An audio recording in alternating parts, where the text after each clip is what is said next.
I'm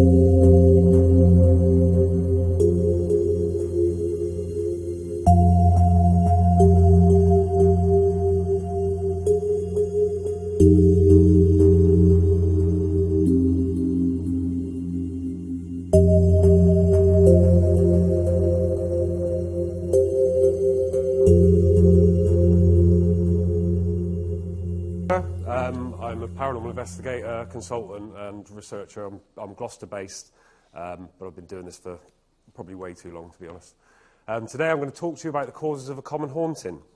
Now, when it comes to hauntings, there's situations where there are hundreds of various different causes regardless, but for what I've got here, I think are probably more the most important.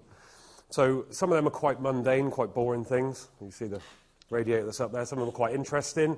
There's a person obviously underneath a cloth there, and some of them are quite strange. So just a creepy stock photo of someone standing in a window.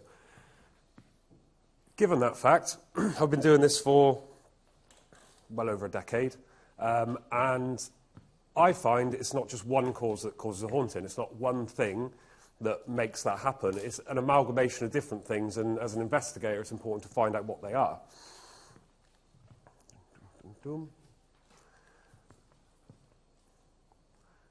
Very slow in real life. Now, the thing that I find is probably most important and the glue to all of that is paranormal belief. So when individuals get in this situation where they end up with these belief systems, we need to kind of go in and unwind that knot and make things a bit easier for them. In the situation of paranormal belief, I think the statistics are quite loose, and throughout the years it's varied, but on average we say 1/3 of the population has a belief in the paranormal in one way or another. Okay, so who's here is an active investigator? So as those people know, we get a massive amount of reports. They come flying in. There are ways to stop it, and if you want to talk to me about that after, we can. Those reports come flying in, and also the emergency services get those reports as well. And the problem is with paranormal belief is it really blurs that line between rational thought and imagination. So no matter what, we always end up coming to the conclusion of a haunting. Now, as investigators, we need to stand in at that point. We need to stop, think and assess, take a look at the situation. A really good way to do that is ask the client to diarise what's going on. First thing you want them to do, write down anything from when it happened, what time, where it happened, what they think happened, what they felt, experienced, all kinds. Make sure they diarise that. And the only way we're doing that is to try and extinguish the idea of a haunting, make them stop, look, see what they're doing. Now, that's different for everyone, so that can be totally dependent on people's cultures, it could be at their upbringing, all kinds of things. But one of the main things that I find is the biggest issue that we come across is from movies and TV shows. So, as we know, they are made for entertainment purposes only. That's fine. But as we know, at the same time, these writers put the everyday into these situations. So they will write in moments you're going to experience probably in the next couple of days after watching that film. The issue is Alfred Hitchcock, the legend that he is, the father of psychological horror, was the first guy to do this. And nowadays we have exceptional special effects. So back then it might have been a bit, we look back on some of these old films, we think, really? Did we think that was real? But nowadays we have these incredible special effects. And we also have a lot of cliches. So some might recognise the film. Imagine you're brushing your teeth. You sat in front of the mirror, happy days, mirror's slightly open, the cabinet, and can anyone tell me what's going to happen next who hasn't seen the film? You know, it's not going to be much of a surprise. Where he peels his face off, nope. This is American Werewolf. That's it, yeah. No, I thought that was my first thought. Yeah. So, as we know, as a standard thing within films, he shuts the mirror, lo and behold, big scary thing behind him, oh no, panic. So we become used to that, and it becomes something we expect. So these writers use those situations, they write them in, and then they kind of play on our instincts and mess about by making that not happen. And as you imagine, you may be a level-headed individual, you're watching these films and they're entertaining, they're wonderful, and you go about your day afterwards. Now imagine you're a bit more of a vulnerable individual, you already think inside of your house is haunted. And suddenly you're watching more of these, and as we go through, you begin to realise how something so small can become something so big quite easy. So, where am I? So that moves me on to the worst things. Paranormal reality TV shows. Okay, with paranormal reality TV shows, they give this horrible idea that somehow ghosts are just waiting to communicate with us, like they even care. You know, they've probably lived a few lives, they don't really care if they are there. But they give the idea that they are waiting for us just to call out, and then they're going to come into our lives and ruin it or be friends forever. So to test that out, I'm going to give it a try, and there's always some funny girl in it that's going to do something. But calling out to the spirits at Bath University, I ask you to step forward, feel free to use the energy in the room, and come forward and communicate any way you can. Oh, see, there's always one. As we can tell, that isn't the case. They're not going to come forward. But the problem is as a vulnerable individual, and something that I've come across quite often, is they're watching a paranormal TV show, they're communicating with a spirit, and that opens a bridge of communication. As far as the person is aware, that they are now open and susceptible to that ghost, from that show, from that location, just stepping through and being part of their environment. This happens probably 90% of the time. We start to discuss what you watch on telly, and suddenly they start talking about ghost adventures and most haunted and all these kind of things. It primes them in those situations. At the same time with Ouija boards, K2 meters, EMF meters, any form of communication. If you attempt in your house to communicate with something, something will come forward, it's going to live in your house. It's that easy. I wish it was, because I probably have millions of them. But in those situations, imagine that vulnerable person, they're suddenly inundated with that feeling of, I'm not alone, there's a problem, etc., etc. So given that, we know that's far from the reality, and we know as we go in and we rationalise and logicalise all this, it also just takes all the entertainment out of it. Oh, that's quite boring, it's not a ghost. Well, I like the other side of it. This is one of our big ones. So our homes are a massive cause of a haunting. That can be, so we're going to step back from fantastical reality, horrible TV shows, and we're going to go to the more ordinary. So our houses are our worst enemies. You wouldn't think it. Your lovely, safe place that you live in, that's fine, but a lot of people don't live in those safe houses. Those people might experience creaks and bangs and knocks, strange noises through the night. They may have, a door flapping in the wind. But they're in a situation where they can see that could be a problem. And also time. So, as we know, the new house effect, coined by ASSAP many, many moons ago. When someone moves into a new building, they go on holiday. They're in a new room. They're in a completely alien environment. They don't fully understand the environment that they're in.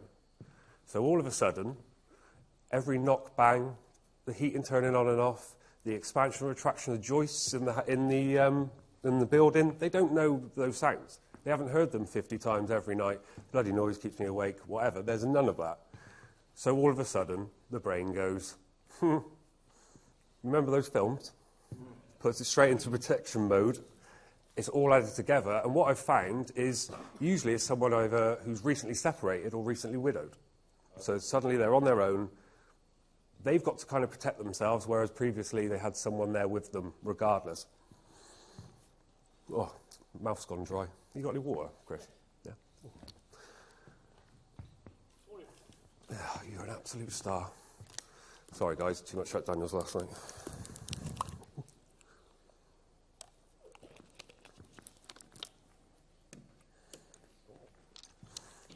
Right, where was I? So, given all of that, and we just briefly mentioned, the brain. And I love the brain. It's one of my favourite things to research. Behaviours, psychology, all kinds of stuff, all day, every day. So, when it comes to a brain, we think about, it's all in the mind. Oh, no, it's all in your head. Don't worry about it. It's like, yeah, it might be, but everyone's head's different, We're brought on by our cultures, our habits, our instincts, our upbringings, all of our health even, makes our brains different from everyone else, regardless. Now, don't trust your brain. That's all. Just don't trust your brain. We're not in control of our brains, okay? If we were, we would be completely exhausted, and I'll tell you what, I wouldn't have got to this age. I would have forgotten to breathe. I would have forgotten to keep my heart beating. I probably wouldn't be able to stand up because I'll be thinking about the whole, what muscle do I need now in order to keep walking? The brain is in charge. No matter how much we want to say, no, we are not in control of our brains. It's doing a whole lot of work just for you to sit there and breathe and stay alive, all kinds of things. Now, the problem with the brain is its number one priority is your survival. There's no cultural aspects involved. There's nothing else. It just thinks, I've got to keep you alive. That's its main purpose. So given that, and given that whole idea that I've got to keep you alive, I need all the stimuli possible from everything to make sure you're safe. So from what it sees, what it hears, what it feels, how it processes its own emotions, how it processes other people's emotions, how all of those things come together. And then it goes, I also need this to be in a controllable arena now. So I'll box that off. And it doesn't matter if it's using references from, some film or anything else that you've watched to make it scary. If it thinks you're in a scary situation, it's going to throw you into a scary situation. So if you imagine you're on the edge of a cliff. So you stood there, your toes are over the edge. The sea is just right down the bottom. Even now, because I have a mild fear of heights, even now I can feel my body going, get back, you're going to fall. Or make yourself look stupid, one or two. So in that situation, my brain is telling me, subconsciously, consciously I'm just pushing myself forward, but subconsciously it's trying to get me out of that situation. The same on a busy road, anything else like that. And importantly for this talk, a possibly haunted house. So that begins the situation where that cocktail of hormones goes into the brain, and all of a sudden we experience a thing called hyperarousal. And not in that way, because a lot of people go, ooh. So, hyperarousal is a very interesting phenomenon. I love it. I like to see situations where this begins, and I like to see the various different ways people react to it. So as part of our flight, fight, and freeze response, and it varies between everyone. So there may be someone, say over here, who, as soon as they go into that situation, they suffer severe PTSD, and it's debilitating. Done. There's people over here who, oh, well, that was a bit stressful, wasn't it? This is a different response. There's people in the middle, like me, as I'm talking now, I am suffering symptoms of hyperarousal. So my hands are shaky. Not sure if that was last night or just from this. My heart's beating a bit faster. I'm trying to get more oxygen. My mouth's going dry. Because I'm in front of people, I might seem confident, but that's because consciously I'm putting the front on. So as we go through hyperarousal, we have various different symptoms. Like I said, the heart rate goes up. Ooh. The hair on the back of your neck or on your arms will go up. You might start sweating. All those things together gives you a perceived temperature change. All of a sudden, it's gone really cold. We all know that one when we've been on investigations and things. It's suddenly gone really cold. It's like, no, you experience hyperarousal. So from that, you can get situations where you get heightened anxiety. Your vision, your hearing is suddenly much better. You're suddenly picking up on things that you didn't pick up on before. There's a lot more information going in. Like I say, that brings you into heightened anxiety. That brings us into situations where we're getting sweaty palms. Our skin becomes sensitive and suddenly might feel like being touched. Or, as we know, I've just mentioned quite a lot of pretty much paranormal phenomena that happens to people quite regularly on investigations. The fun part, and we go back to that wonderful brain, is that begins to put in intrusive thoughts. And that's where you get situations where you go, maybe I'm not alone. What was that noise?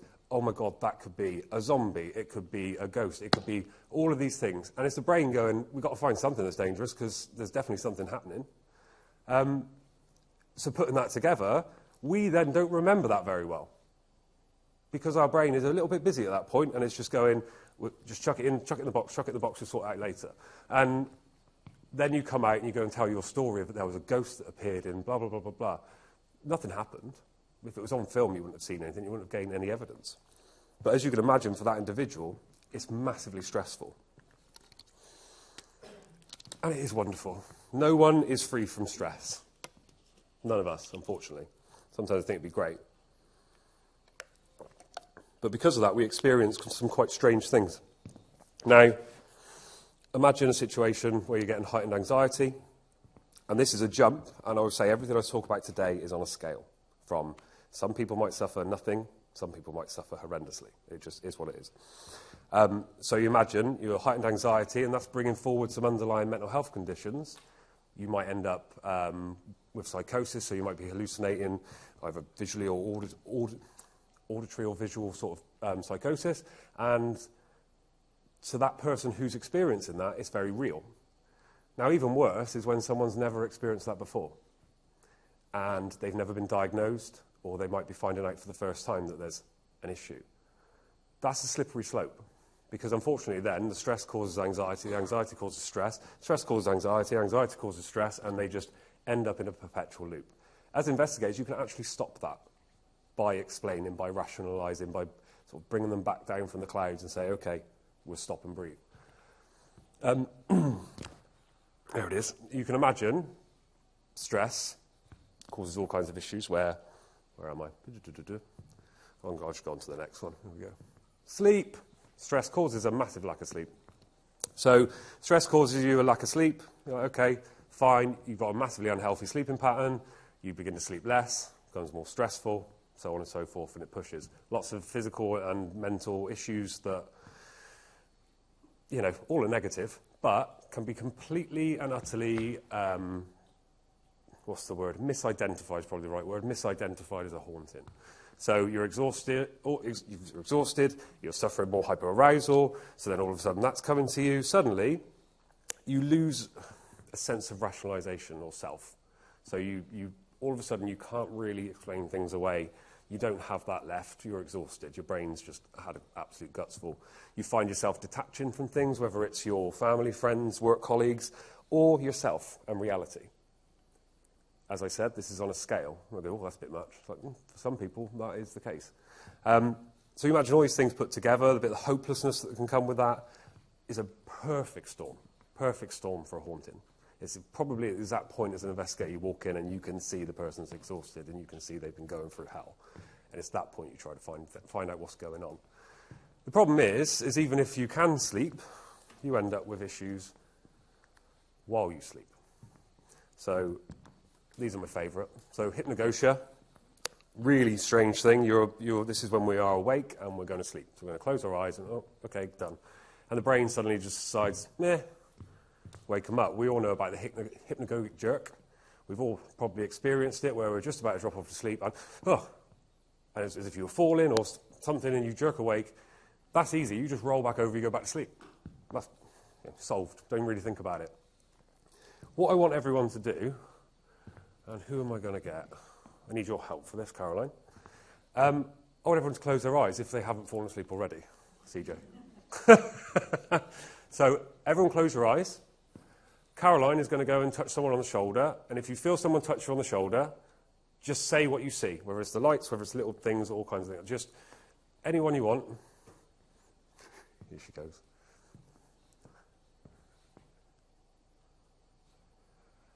Go on then. What? I just knew she'd touch me. All right, so when you close your eyes, what do you see? I just saw a circle, a round circle. Yep, fantastic. Some people, so everyone is very different. With hypnagogia, it's this sort of situation where people can have full-blown hallucinations. So they close their eyes and they see faces, they see animals, they see situations, flashing lights, all kinds of things. They also get that auditory side, and I've had this multiple times where I'm dropping off to sleep and the flipping doorbell goes. It's 11 o'clock at night. Who was at the door?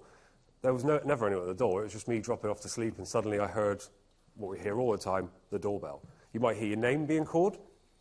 A horrible one is you might hear just a big blood-curdling scream. Suddenly you hear a scream, wakes you up, oh, what was that about? And to you, that is a million times real. 100%, it definitely happened because you experienced it. But really, you just suffer with hypnagogia at that point. So the best part about this, anyone remember sort of 80s and 90s, all those films where the bed's floating off the floor? That was a big thing about ghosts, when you think ghosts were lifting up the bed, like, why lift the bed up? The person's lighter. But it's just those situations are from hypnagogia. It's that feeling, the bed's lifting, it's lifting, and drop, you're awake all of a sudden. Creepy ones such as being touched. The old adage, demon's going to grab my foot in the middle of the night. You suddenly grabs your leg. Flipping out. What was that? Petrified. Oh, I need some more water. So that's hypnagogia. And hypnagogia is wonderful. It's all right, it's okay. But then it just gets worse, because why wouldn't it? I'm saying this, and Chris is sat there, and I'm thinking, flipping, I do have to do this slide. But so obviously Chris spoke about this yesterday. I wasn't here, unfortunately, so I missed it. But sleep paralysis. So you've woken up, you can't move. Most people know sleep paralysis, but I'm going to go through it anyway. So you wake up, you can't move, you can't scream. There's like a heavy weight on your chest. Some people just experience that. And then 5 minutes, suddenly they're like, oh, I couldn't move. But then for others, you get situations where you look down at the end of the bed, and all of a sudden, giant shadow person, red eyes staring at you. What the hell? Okay. Even worse, you get the old hag sat on your chest. Around the US seems to be quite often where people have alien greys, and they're being examined, and they're just led there and they're stuck and they can't move. And even worse, some people have like demonic entities performing sexual acts on them they don't want to happen. How lovely. But it's quite common. Anyone here ever had it? See? Demons in sleep paralysis. It was definitely a demon. So, as you can imagine, it is quite common. It's one of those things. And actually, it makes up about 40% of the cases I've ever dealt with. It always seems to come down to sleep paralysis, to the point where I got myself in much trouble at one point where I just went, oh, sleep paralysis, isn't it? And I didn't really look at it properly. But another story for another day. So as you imagine, that is a situation that someone who isn't aware of sleep paralysis, you might have only experienced it once in your life. You might have suffered the majority of your life with it and be fully aware of it. Most of the time, it's the first time someone's experienced it.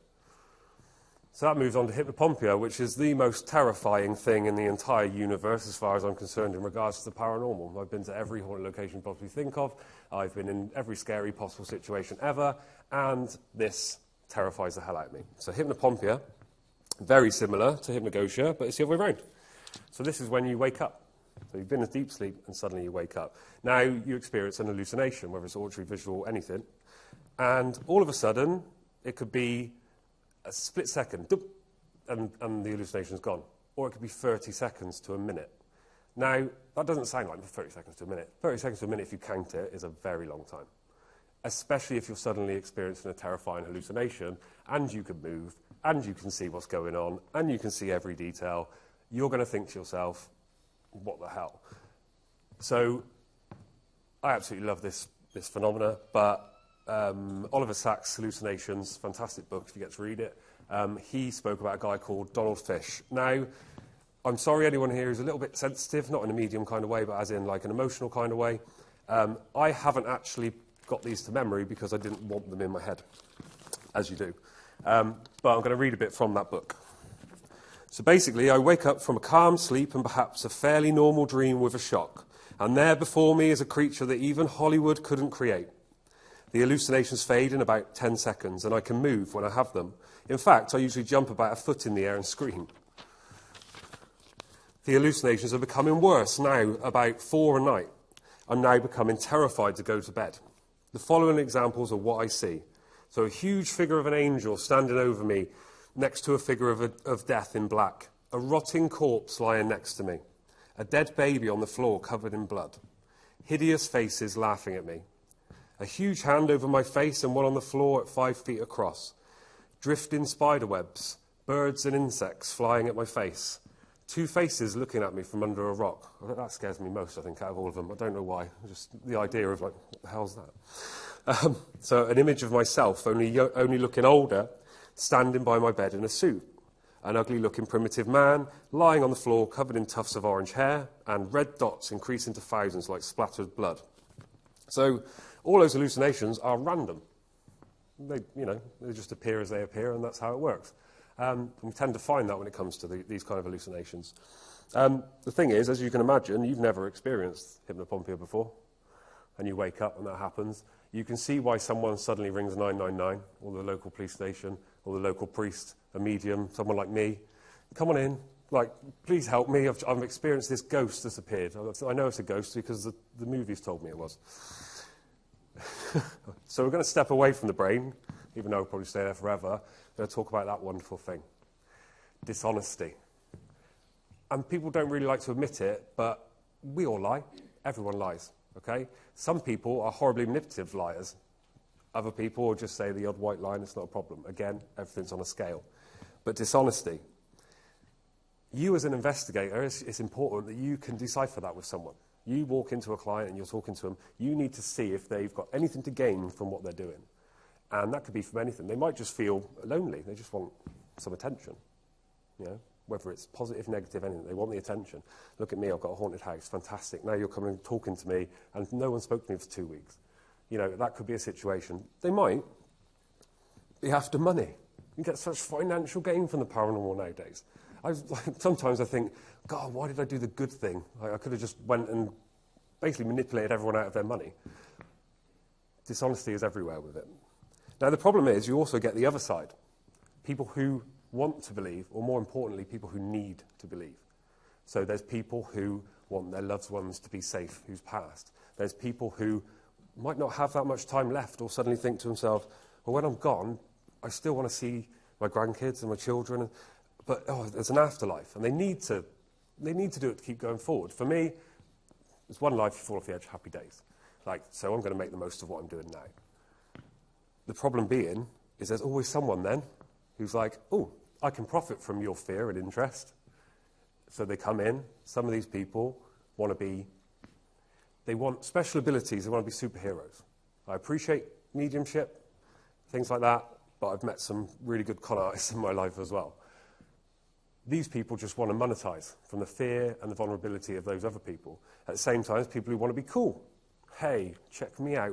I've got poltergeists in my house, and come one, come all. Like, give me 20 quid and you can sit in there for the night. All these people just ridiculously paying me all this money. You know, I live here all the time. Yeah, it's fine. I'm fearless. I'm cool and I'm fearless. It's all right. Problem is, dishonesty is damaging, regardless. So that vulnerable individual is really, really damaging. So that moves on to what everyone wants to hear about, ghosts. I've been doing this for over a decade. Oh, if I do this, that's nice. So, when we talk about ghosts, imagine a situation where, yes, everyone who's passed in your house is still in your house. Very overcrowded. It reminds me of the BBC thing where the ghosts are down the bottom of the plague pit. And they're just all in the basement, like, all right, yeah. But imagine that is a thing. All beings are coming through a dimension, from another dimension, and they're interacting with us, or they're watching us sleep, which is nice, always a nice thought, just like that. You're doing it. The thing is, we are absolutely terrible at documenting that, if that's the case, because we've been doing it forever. We don't really know how to communicate effectively with any of this. We don't know how to interact effectively. For me, the evidence doesn't really line up. But when it does, it tends to have the brain involved. And as we've learned, the brain is massively untrustworthy. So we can't say, this 100% happened because I've seen it with my own eyes, etc. So for people who are going to believe in ghosts, and I apologise for being quite negative about it, when it comes to afterlife, when it comes to the idea of shadow people, extra-dimensional beings or whatever, in all the years I've been doing this, in all the research I've been doing, I haven't found anything concrete enough. Not for me, maybe for you, happy days, but not for me. That was my one, was it? Was anyone paying attention? Yeah. But, in all that negativity, because, you know, that's what follows me around, remember, ghosts can be fun. It's great. We've got to remember back in the days and sat around campfires at sleepovers with duvets and torches telling ghost stories and everyone's scared and it's fun. It's fun. I still go to investigations and events and all kinds of other things just because it's fun trying to find ghosts and it's fun to kind of get into that hyper-arousal mode. And I've got great friends from it, bless them all, sat up there and doing their thing. You're doing great. But remember, it's fun. And while we are having fun, it doesn't matter whether you're a believer or a skeptic or anything else. Just enjoy it. Make the most. So I had to put that in there because that's like showing the positive aspect of my negative side. So you also got to remember, it's not upside down. Every case is different. So for investigators, it doesn't matter what you look at, you're going to walk in and you're not going to have faced anything maybe similar, but they are different. Given that fact, It could be a mental health issue that you're going to deal with. It could be a complete misunderstanding, everything taken the wrong way. It could be paranormal phenomena. You never know. One day you walk in and go, huh, hello, ASSAP. But it could be these things. Now, what you've got to remember is when you're doing this is there's a vulnerable individual involved, okay? That person is your overall goal, to help that person. And all you need to do, usually, is just get involved at the right time and point them in the right direction. That's as simple as that. But what we have to remember as investigators, as anyone in the paranormal, is that if we are dealing with a vulnerable individual, most important thing is they are getting help. And they're not just getting help, we've made sure it's not about you. Okay, it's not about you, your ego, your wallet, or anything else. What's important is the person who is negatively affected by the paranormal phenomena gets the help that they need. So thank you.